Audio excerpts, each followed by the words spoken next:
And he's got a new book out titled American Soccer Nation, the remarkable 150-year history of Yanks on a roll from mob football to the modern game. And he does not mean mafiosi, I don't believe. He's also a sports writer who has taught writing at University of Pennsylvania. He's a recovering attorney, from what I understand.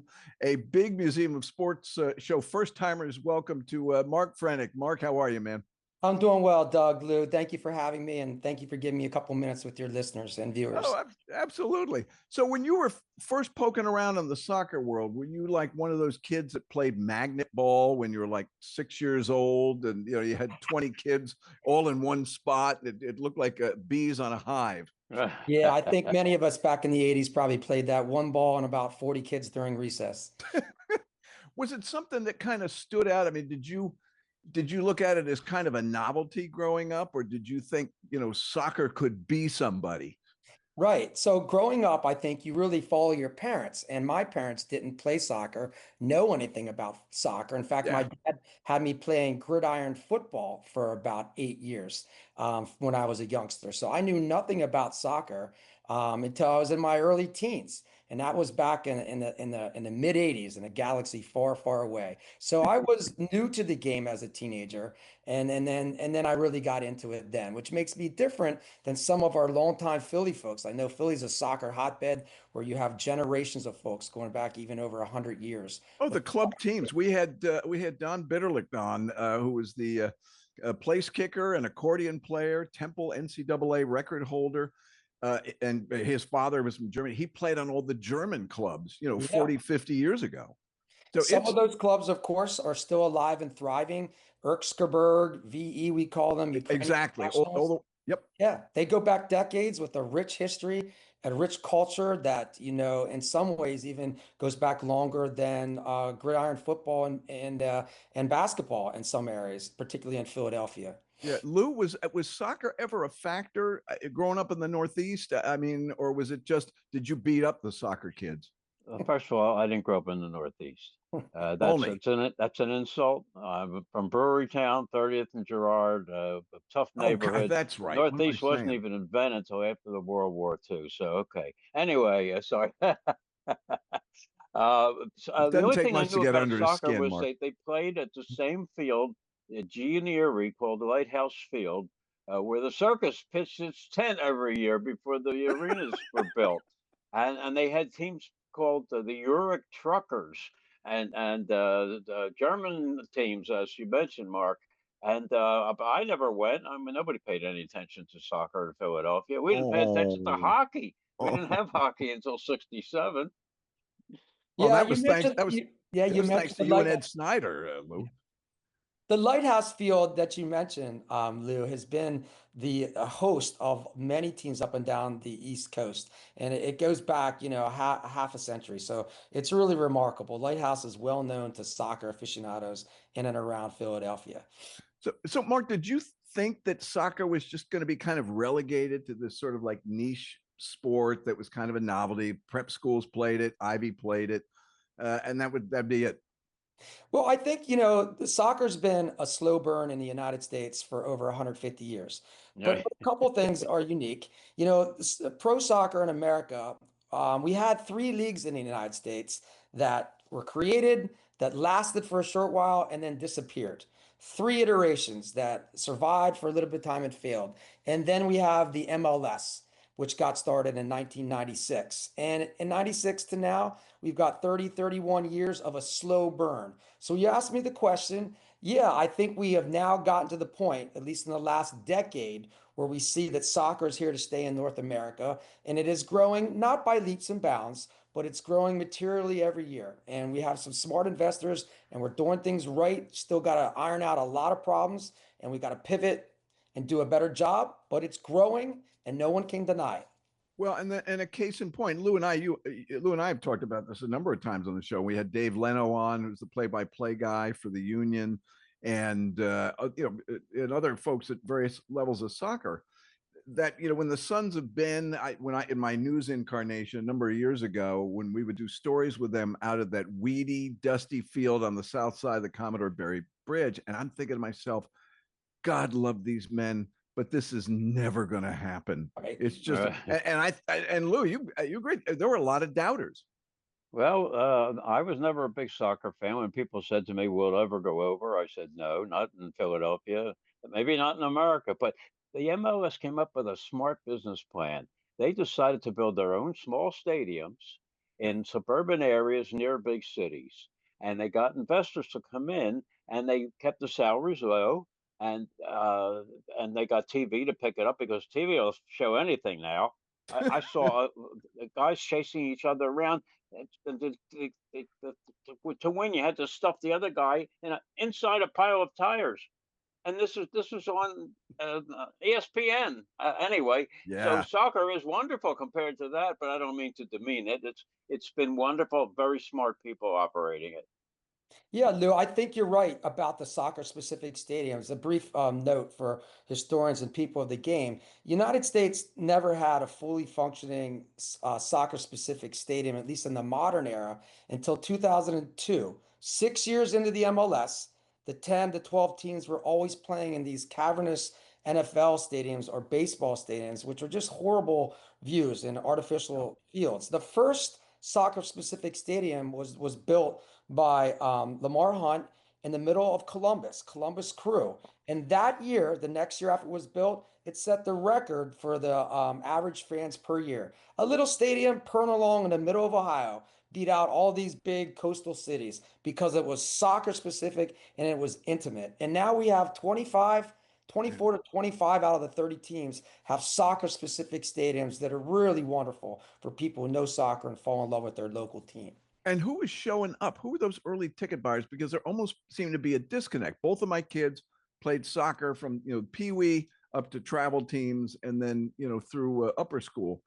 And but so it was popular among the kids, but the parents just seemed to they just didn't give a damn. Were these like expats from other countries in these other markets that were looking for the next level of soccer? Doug, what are you talking about today? Or are you talking about a decade or two I'm ago? talking about sort of probably back when you're talking about building those regional stadiums. There just seemed to be a disconnect, and all of a sudden, I don't know who was coming out and buying those tickets. Right. So just a little bit of a history. We have an MLS, and it's about the only thing FIFA did for us. The only reward or favor they did for us is they gave us the right to host the 1994 World Cup Yep. in 1989. But the deal was you, the United States and the Federation, you have to create a professional league. Because at the time, NASL had been dead for 6 to 7 years. We had Yeah. no professional league. Okay, you host the 94, but you got to create a league. The league waited a couple years because they wanted to get a little bit of a distance from the wonderful crowds of the 94 World Cup, which was a phenomenal success rate, made FIFA and everybody a lot of money. Yeah. So go forward 2 years later to 1986. We had 10 teams and 10 millionaires who ponied up $10 million or so per team. And it was not a success. I mean, the first couple games, we had 50 to 60,000 fans. But what they noticed over the next couple years is that every year they lost 14 to 28% of their viewers until 2002, until the MLS owners reinvested in buying stadiums, building soccer specific stadiums, and also bringing some international superstars over. You may recall the David Beckham phenomenon. So it wasn't any one thing that was happening in 2000. There was a couple of things that happened that allowed the tent to expand, which it has every year. And what was a slow burn for the last 5 to 7 years, we're really going into a bigger burn now. And we have enough years under our belt where you can see the trajectory is very optimistic for the soccer people. Well, as I mentioned off the top, just the fact that we're hosting FIFA, it's that's huge. You come at this as a former attorney, writing professor, a teacher. What was it? Was it just you said, "Damn all of you doubters! I'm writing a book that Right. capsulizes all of this and shows you why you were wrong for decades." Yeah, great, Doug. So here's the specifics, brief context. I'm a teacher for the first 15 years of my life. I spent many years at the William Penn Charter School, Yep. and then I went to be a lawyer for 10 years. So I took that hiatus, and then I came back into teaching after that decade in the law, and I was hired by YSC Academy, which is the independent high school fully embedded within the Philadelphia Union. It's a very rare school. And that's at the old Rocket Sports site because my That kids used to play there years correct. ago The YSC Sports, out there in was Wayne. a tiny little school, was like 2 or 3 doctors' offices smashed together, and an insurance company where we took over. But that school no longer exists. We moved down to the Union's campus, and I am there right now. We have a fully operational 2-floor school on the back of the power plant building that overlooks the Delaware River with all the turf fields in the stadium within the distance of the classroom. It's truly remarkable. It's a modern school. But And I you want to guys get have name, image, and likeness there too, right, Lou? No, no, right. no, So sorry. here I am. Imagine a teacher. You're hired now at a soccer school. I'm a soccer person, but I wasn't writing books at the time. But my boss said, Mark, we want you to teach a history of soccer, U.S. soccer course. So I do what my boss tells me. I start teaching from books that have been published, and it bores the hell out of my kids. Texts were boring, they were negative, they're fragmented. They didn't use the word fragmented, but they said it was boring. It's hard to teach 16-year-olds. Here, just let me give you some of the titles of the books. Why, this is a world title, Why the US Will Never Win the World Cup. Now, do Oh, I that's a give good that to a uplifting one. 16-year-old? Right. Very uplifting. What's wrong with us? Us. And us is US, the pun on Yeah. United States and us. So listen, I decided to start writing my own chapters, and that was 2.5 years ago. So that's Yeah. the genesis of the project. Can I create a foundational book that would be appealable to people that love the sport, that are inside the sport, but also for people who are outside the tent? Like Lou, it's not too late for you. Come on, the tent. We have Yeah. room for you. Yeah. Well, I will say this, that I've been to several games, Union games. They're fun. It's exciting. It's over in 2 hours. It's not like these other games that go He on for doesn't three nod hours off. or whatever. The game is over, except for maybe some extra time, and that's exciting. And the view is beautiful. The place holds 19,000, and the Sons of Ben got flares going off and banging drums and pennants. And you leave there, you say, I think I had a pretty good time. I'm coming back. And Right. that's the success of it. Yep, Lou, every time in the morning when I come to school, my kid is also a student here and on the soccer team on the Union side. When you come over the Delaware Bridge, like a roller coaster, and you look out over the Delaware River and you see the bridge and you see the stadium, it's just optimistic. And what the Union has been able to do with their youth academy, creating pathways, it's a wonderful, remarkable program that should be imitated by more of the MLS teams. We've created 100 kids, 100 caps over the last 5 years. That's 100 times a graduate of our school has appeared for the full national team. That's ridiculously crazy in terms of statistics. And they Soccer did is it in one. Chester. Yeah, and they did it in Chester. Chester, where 13 years ago there was nothing but a swamp and a couple Sons of Ben guys down there banging drums by the river. And now we have this whole footprint down here. So Congratulations. no, it's fantastic, and we want to remind everybody the name of the Yeah, right. book. It's out, and I was going to ask our producer Gabby's going to put it up in all of its glory. Your wonderful publicist Kelly Doherty had sent it over to us. American Soccer Nation: The Remarkable 100-Year History of Yanks on a Roll. That's not a sandwich. And from mob football, not organized crime, to the modern game. And I have to ask you because I made fun of Dave Leno, who does I think both radio and TV for the Union. My kids are glued to they're in their early 30s, late 20s, glued to the TV when there's any soccer on.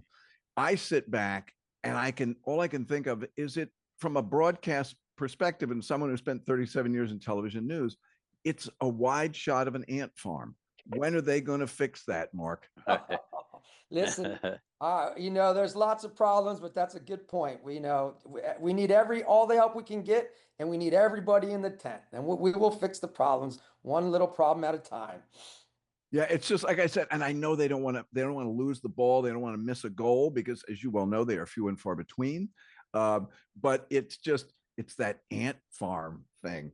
But you've got some heavy hitters in there endorsing the book. John Hark's among them, and he is part of Diane McGraw's World Peace Project, for which the Museum of Sports is a proud sponsor. Are you going to be doing programming during the FIFA thing when that comes up, Mark? I'll do whatever my publisher wants and to get the word out. It's a positive. What's different about this book, briefly, than most of the books that have been published is that it is positive without lying about or misrepresenting all the warts You that we have. never want to lie, you know. Yes, and it's confident and it's bravado and it's Yeah. American and it's a positive outlook about where we are and where we're moving. Hey, So before we go, appealing. did you manage to rustle up any personal sports memorabilia, even if it's like a Well, high school trophy?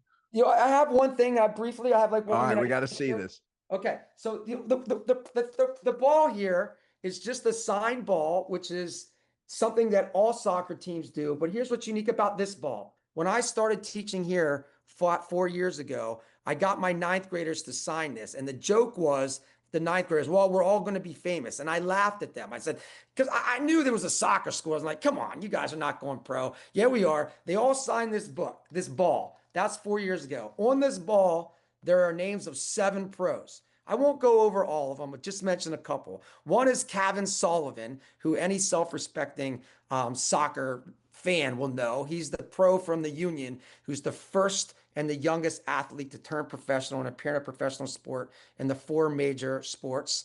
And then there's 5 other guys that were in ninth grade, 13-year-olds that are now Oh, man. on the Union or San Diego FC or Atlanta, okay, or LA Galaxy. They have gone through this school and they've been signed by the Union and then sold or loaned out. So bravo to the Damn. Union and all the people that are involved. Where there was Oh, once a swamp, there's a fully developed school pushing kids pro. And if you don't turn pro, which most of them won't, you're going to college probably on a soccer scholarship. It's and a our King of Sports collectibles would call that ball the rookie card for those 7 pros. And Yep. you can find Mark's book, American Soccer Nation: The Remarkable 150-Year History of Yanks on a Roll, Not a Sandwich, from mob football to the modern game, wherever fine literature is sold. Mark Franek, we cannot thank you enough, and please keep us posted. We'd love to have you back as FIFA World Cup unfolds in a few months.